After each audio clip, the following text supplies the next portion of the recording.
أعوذ بالله السميع العليم من الشيطان الرجيم. بسم الله الرحمن الرحيم. الحمد لله رب العالمين، والصلاة والسلام على سيد المرسلين وإمام المتقين وقائد الغر المهجلين، سيدنا وسندنا وحبيبنا وشفيعنا وكريمنا ومولانا محمد وآله وأصحابه أجمعين. أما بعد، فأعوذ بالله السميع العليم من الشيطان الرجيم. بسم الله الرحمن الرحيم. يا أيها الذين آمنوا اتقوا الله ولتنظر نفس ما قدمت لغد واتقوا الله إن الله خبير بما تعملون. ولا تكونوا كالذين نسوا الله فأنساهم أنفسهم أولئك هم الفاسقون. لا يستوي أصحاب النار وأصحاب الجنة، أصحاب الجنة هم الفائزون. لو أنزلنا هذا القرآن على جبل رأيته خاشعا متصدعا من خشية الله. وتلك الأمثال نضربها للناس لعلهم يتفكرون. هو الله الذي لا إله إلا هو عالم الغيب والشهادة هو الرحمن الرحيم. هو الله الذي لا إله إلا هو الملك القدوس السلام المؤمن المهيمن العزيز الجبار المتكبر. سبحان الله عما يشركون. هو الله الخالق البارئ المصور، له الأسماء الحسنى، يسبح له ما في السماوات والأرض وهو العزيز الحكيم. صدق الله العلي العظيم وصدق رسوله الكريم. قال الله تعالى في شان حبيبه: إن الله وملائكته يصلون على النبي يا أيها الذين آمنوا صلوا عليه وسلموا تسليما. اللهم صل على سيدنا مولانا محمد نور الأنوار وسر الأسرار والسيد الأبرار صلی اللہ تعالی علیہ وآلہ وبارک وسلم. قرآن مجید فرقان حمید 28واں پارہ سورہ حشر کی آیت مبارکہ تلاوت کی گئی. رب کریم و عظیم اپنی کتاب بابرکت میں ہم سے خطاب فرما رہا ہے کہ یا ایھا الذین آمنو، اے ایمان والو،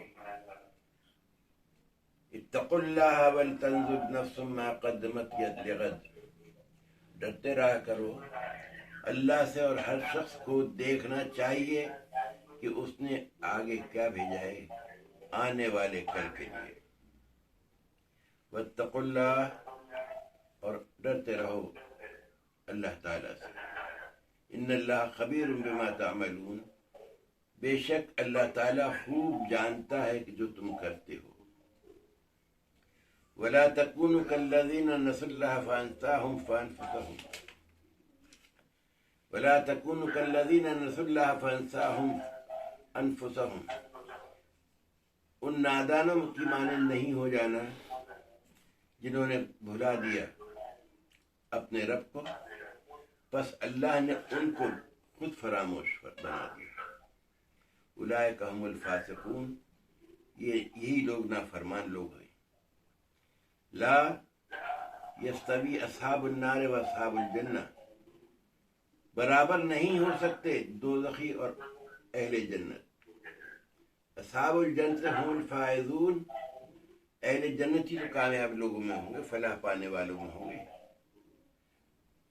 لو انزلنا هذا القرآن على جبل رأيته خاشعا متصدعا من خشية الله.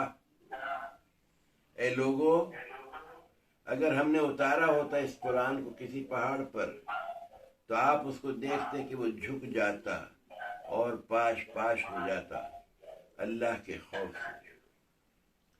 تلک الامثال نضربها للناس لعلهم يتفکرون، اور یہ مثالیں ہم بیان کرتے ہیں لوگوں کے لیے تاکہ وہ غور و فکر کریں. هو اللہ الذی لا الہ الا هو، اللہ وہی تو ہے جس کے سوا کوئی معبود نہیں ہے. عالم الغیب والشہادہ، جاننے والا ہر چھپی اور ظاہر چیز کا ہے. وہ الرحمن الرحیم، وہ بہت مہربان ہمیشہ رحم کرنے والا ہے. هو اللہ الذی لا الہ الا ہو، اللہ وہی تو ہے جس کے سوا کوئی معبود نہیں. الملک القدوس السلام المؤمن المہیمن العزیز الجبار المتکبر، سب کا بادشاہ، نہایت مقدس، سلامت رکھنے والا، امان بخشنے والا، نگہبان، عزت والا، ٹوٹے دلوں کو جوڑنے والا اور متکبر ہے. سبحان اللہ عما یشرکون، پاک ہے اللہ اس شرک سے جو لوگ کر رہے ہیں. هو اللہ الخالق الباری المصور له الاسماء الحسنى، وہی اللہ سب کا خالق ہے، سب کو پیدا کرنے والا ہے، سب کی مناسب صورت بنانے والا ہے. سارے خوبصورت نام اسی کے ہیں. یسبح له ما فی السماوات والارض، اس کی تسبیح کر رہے ہیں جو آسمانوں اور زمینوں میں ہیں. وہو العزیز الحکیم، اور وہی عزت والا، حکمت والا ہے. آیت مبارکہ جیسے میں نے عرض کیا سورہ حشر کی آخری آیت ہے. اللہ تعالیٰ نے ہمیں اپنی کتاب مقدس میں بارہا اس طرف متوجہ کیا ہے کہ اے ایمان والے، یعنی آپ یہ دیکھیے اس رب کی اپنے بندوں سے کتنی چاہت ہے جو اس پہ ایمان رکھتے ہیں. اتنے پیار سے خطاب کرنا، یا ایھا الذین آمنوا، اے ایمان والے، اتقوا اللہ ولتنظر نفس ما قدمت لغد. کیونکہ شیطان کا قطعی کام ہے کہ وہ پہلے دوست اور خیرخواہ کے روپ میں آتا ہے، اور انسان جب اس کے جال میں پھنس جاتا ہے تو اسے بے یار و مددگار چھوڑ کر رفو چکر ہو جاتا ہے. اور ایسے مواقع میں اس وقت بھی، مثلاً بدر کے موقع پر بھی ایسے ہی ہوا کہ لوگوں نے ابو جہل کو مشورہ دیا کہ جس قافلے کی حفاظت کے لیے ہم گھر سے نکلے تھے وہ بخیریت مکہ پہنچ گیا. اس لشکر کا اسی کا کوئی مقصد نہیں ہے، ہمیں واپس چلے جائیں. لیکن شیطان ایک نجدی سردار کے لباس میں نمودار ہوا، یہ کہہ کر اکسایا لا غالب لکم اليوم من الناس وانی جار لکم، آج کوئی بھی تم پر غالب نہیں آ سکتا، میں تمہارا پشپنا ہوں. لیکن جب دونوں لشکر ٹکرائے تو یہ کہتا ہوا وہ شیطان دم دبا کر بھاگا، انی بریء منکم انی ارا ما لا ترون انی اخاف اللہ رب العالمین. اے ابو جہل اور اس کے ساتھیوں، میں تم سے بری الذمہ ہوں، میں وہ دیکھ رہا ہوں جو تم نہیں دیکھ سکتے، مجھے اللہ تعالیٰ سے ڈر لگتا ہے. اور شیطان کا ہمیشہ یہی دستور رہا ہے میرے دوستوں، میرے ساتھیوں. یہی حالت ان منافقین اور بنی نذیر کی تھی، اور یہود کے عذر اور عرض شکنی کی سزا منافقین کے مکر نفاق کے ذکر کے بعد اللہ تعالیٰ نے آیت مبارکہ میں اب مسلمانوں کو جھنجھوڑا ہے، ایمان والوں کو، اور جھنجھوڑ کر کہہ رہا ہے، نصیحت کر رہا ہے کہ اے فرزندان اسلام، تقوی کو اپنا شعار بنا لو. ہوشیار ایسی راہ پر قدم نہ اٹھنے پائے جس سے تمہارے رب نے تمہیں روکا ہے، اور اس کے احکام کی تعمیر میں کوئی کوتاہی نہ ہو. اور یہ بھی تاکید فرمائی کہ ہر شخص اپنا ہر وقت محاسبہ کرتا رہے کہ اس نے اپنی عاقبت کے لیے کیا ذخیرہ بھیجا ہے. جو شخص آج کی خوشیوں میں کھو جائے گا اسے کل کا ہوش نہیں رہے گا. میرے وہ دانا نہیں ہوگا اور نادان ہے. اے لوگوں، تم ایسا نہ کرنا. اتنے پیار سے اللہ تعالیٰ ہمیں سمجھا رہا ہے اور کہہ رہا ہے تم اللہ تعالیٰ کے حبیب کے غلام ہو. قیامت کے روز تمہاری شان نرالی ہونی چاہیے. تمہاری زندگی کے گرد نور کا حالہ ہو اور اس نورانی حالے کے اندر تم 14ویں کے چاند کی طرح چمک رہے ہو، تب لطف ہے۔ اور بار بار تاکید فرما رہا ہے کہ تقوی اختیار کرو۔ تم جو کچھ کام کرتے ہو اللہ تعالیٰ اس سے خوب باخبر ہے۔ اور ملاحظہ فرمائے کہ انہی آیات مبارکہ میں بڑی ہی اہم حقیقت کی طرف بڑے ہی دل نشین پیرائے میں متوجہ کیا جا رہا ہے کہ جو خدا کو فراموش کر دیتا ہے وہ صرف خدا فراموش ہی نہیں ہوتا، وہ خود فراموش بھی ہو جاتا ہے، وہ خود فراموش بھی بن جاتا ہے، اور اسے پھر اپنے نفع اور نقصان کا اندازہ ہی نہیں ہوتا۔ وہ سوچتا ہے یہ کام اس کے لیے فائدے مند ہوگا، اس کی فارغ البالی کا سبب بنے گا، اس کی عزت کو 4 چاند لگیں گے، اس کے اقتدار کو استحکام حاصل ہوگا۔ در حقیقت وہ کام اس کی ہلاکت کا پیش خیمہ ثابت ہوتا ہے۔ اور تاریخ انسانی میں ایسی 20 نہیں سینکڑوں مثالیں موجود ہیں۔ آپ دیکھیے فرعون نے اپنی بنی اسرائیل کے بچوں کا قتل عام جاری رکھا تھا تاکہ کوئی ایسا بچہ جنم نہ لے سکے جو کل اس کے اقتدار پر قابض ہو جائے اور اس کو مسمار کر دے، لیکن یہی اقدام اس کی غیر مقبولیت کا سبب بن گیا۔ بنی اسرائیل بھی ہمیشہ کے لیے اس سے متنفر ہو گئے۔ اپنی قوم میں بھی اس شخص کی یعنی فرعون کی حیثیت ایک ظالم قاتل کی سی ہو گئی۔ اور ابو جہل ابو لہب جو تھے اس لیے اسلام میں داخل نہیں ہوئے کہ ان کی چودراہٹ ختم ہو جائے گی۔ وہ قوم کے سردار ہیں، مسلمان ہونے کے بعد انہیں اللہ تعالیٰ کے رسول کا غلام بن کر رہنا پڑے گا۔ ان کی یہی دانش مندی ان کی بربادی کا سبب ہو گئی۔ ہر جگہ آپ کو یہ کلیہ کار فرما نظر آئے گا کہ جو شخص اللہ کو فراموش کر دیتا ہے وہ خود فراموش بھی ہو جاتا ہے، اپنا خیر اندیش بھی وہی ہوتا ہے جو اپنے رب کے ذکر کی شمع کو روشن رکھے۔ اور دیکھیے کس عمدگی کے ساتھ، کس خوبصورتی کے ساتھ ذکر الہی کی ترغیب دلائی گئی، اور فرمایا یعنی پہاڑ کو اگر عقل و فہم عطا کیا جاتا اور پھر قرآن کو اس پر نازل کیا جاتا تو اس کی ہیبت و جلال سے سر تسلیم میں خم کر دیتا اور ریزہ ریزہ ہو جاتا۔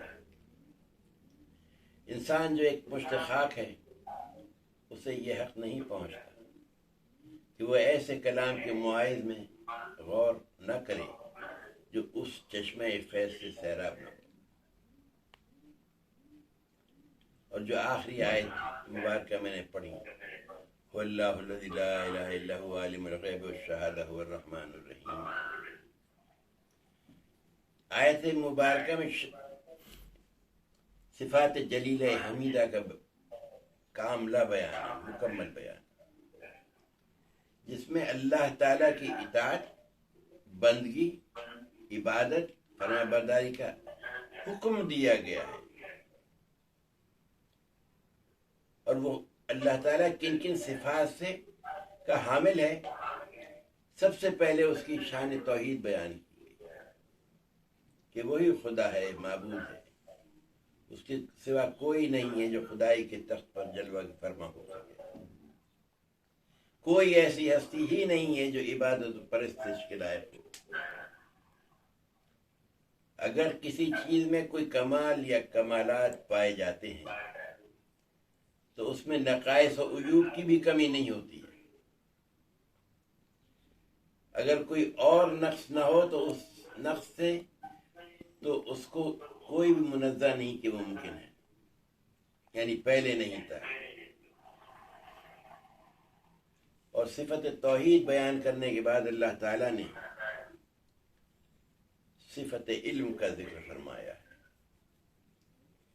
کہ اس کا ادھورا اور ناقص نہیں ہے علم، بلکہ وہ ان چیزوں کو بھی جانتا ہے جو تم سے چھپی ہوئی ہیں، ان کو بھی جانتا ہے جو ظاہر ہیں، ماضی بھی اس کے سامنے ہے، مستقبل بھی اس سے پوشیدہ نہیں۔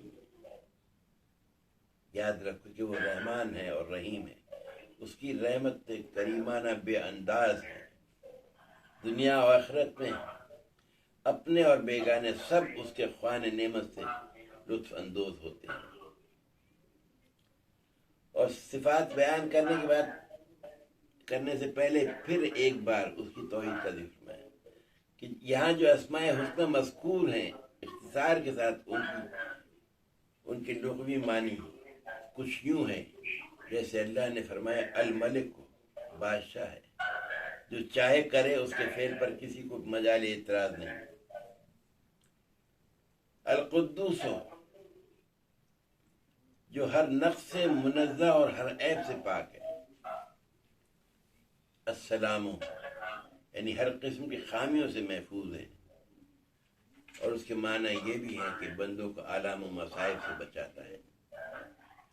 المومن، اپنے انبیاء سے معجزات کا اظہار کر کے ان کی رسالت کی تصدیق فرماتا ہے، یا اپنے دوستوں کو عذاب سے امن دیتا ہے۔ المہیمن، جو کسی کو خوف سے امان دے۔ العزیز، زبردست، سب پر غالب۔ الجبار، یعنی اپنی مخلوقات کے امور کو درست کرنے والا اور ان میں ایسا تصرف کرنے والا جس میں ان کی فلاح اور بہبود ہو۔ اس صورت میں یہ جبر سے مشتق ہوگا، جس کا معنی اصلاح ہے۔ ٹوٹی ہوئی ہڈی پر پٹی باندھ کر اسے درست کرنے کو بھی الجبار کہتے ہیں۔ المتکبر، جس کی عظمت و کبریائی جو ہے وہ انتہا کو پہنچا۔ اللہ تعالیٰ کے لیے متکبر ہونا صفت ہے، لیکن مخلوق کے لیے یہ متکبر ہونا یہ مذمت کا سبب ہے۔ سرکار نے نبی کریم صلی اللہ علیہ وسلم نے ارشاد فرمایا کہ کبریائی میری چادر ہے اور عظمت میری راز ہے، جو ان کو اوڑھنے کی کوشش کرے گا اس کی کمر توڑ دوں گا اور اس کو دوزخ میں بھیج دوں گا۔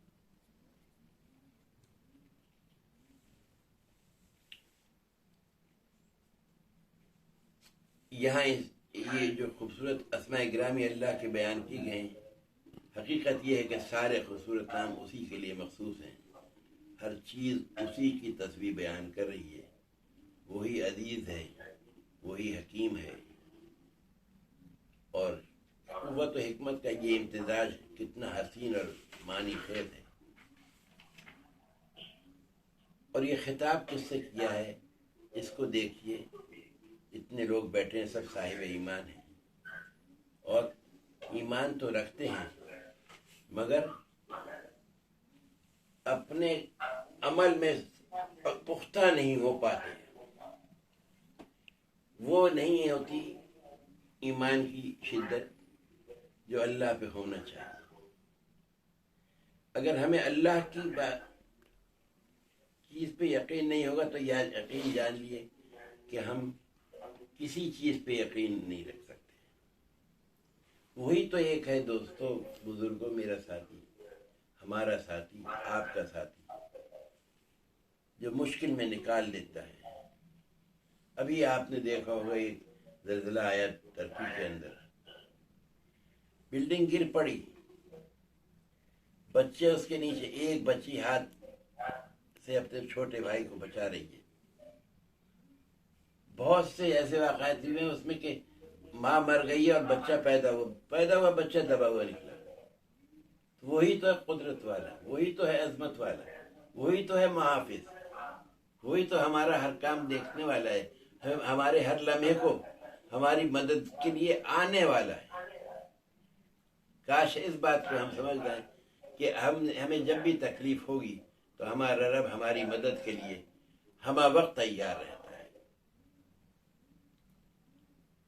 چاہے اسباب کچھ بھی بنائے، کیسے بھی بنائے، آپ کی مدد ضرور کرے گا۔ دعا ہے اللہ تبارک تعالیٰ سے کہ وہ اپنے حبیب کے صدقے میں ہمیں اپنی اور اپنے محبوب کی سچی پرسوز حلاوت والی چاشنی کے ساتھ محبت خاص نصیب فرمائے، اور اس کلام الہی کو ہمیں زندگی میں ڈھالنے کی توفیق نصیب فرمائے۔ وما علینا الا البلاغ المبین۔ منور ہے جو گھر باہر رسول اللہ آتے ہیں مولود، آج کل گھر گھر رسول اللہ آتے ہیں، کرم فرماتے ہیں اہل کھڑے ہو۔ منور ہے جو گھر باہر رسول اللہ آتے ہیں مولود، آج کل گھر گھر رسول اللہ آتے ہیں، کھڑے ہیں انبیاء و مرسلین، ان کی سلامی کو کرو تم بھی سلام، اٹھ کر رسول اللہ آتے ہیں۔ علی و فاطمہ شبیر و شبر کو، اماموں کو، سوال اصحاب کو لے کر رسول اللہ آتے ہیں، صدائیں مرحبا صلی اللہ کی آئیں کانوں میں، یہ جانا دل سن سن کر رسول اللہ آتے ہیں۔ وہ یہاں حاضر ہوں جن کو بخشوانا ہو گناہوں کا، محمد صلی اللہ علیہ وسلم شافع محشر رسول اللہ آتے ہیں۔ مذاق اس جا پیالے چل رہے ہیں آب کوثر کے، جناب ساقی کوثر رسول اللہ آتے ہیں۔